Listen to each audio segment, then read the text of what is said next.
বাংলাদেশ পাকিস্তানের ৩ ম্যাচ টি-20 সিরিজের সবগুলো টিকিট অনলাইনে বিক্রির সিদ্ধান্ত নিয়েছে বিসিবি। টিকিটের সর্বনিম্ন মূল্য ৩০০ টাকা, সর্বোচ্চ ৩৫০০ টাকা।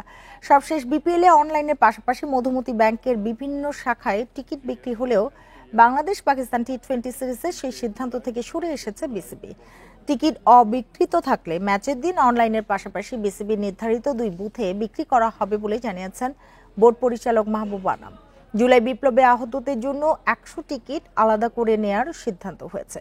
টিকিট কালোবাজারের বিষয়ে বাড়তি সতর্ক থাকবে বিসিবি। মিরপুরে পাকিস্তানের বিপক্ষে 3 টি-20 20, 22 ও 24 জুলাই খেলা সরাসরি সম্প্রচার করবে টি স্পোর্টস ও নাগরিক টিভি। প্রতিটি ম্যাচ রেজিস্ট্রি করে 4টা টিকিট নেওয়া যাবে। স্মার্টফোনের টিকিটও রাখতে পারবেন অথবা ফিজিক্যাল টিকিট প্রিন্ট করে নিয়ে আসতে পারবেন। তবে কেউ ফটোকপি করে যদি 5টা টিকিট করে, যে প্রথম ঢুকবে বাকিরা সেই টিকিট নিয়ে ঢুকতে পারবেন না। প্রতিটা টিকিট কিউআর কোড সম্বলিত থাকবে এবং স্ক্যান করা বাধ্যতামূলক, এবং আমরা এটা নজর রাখবো।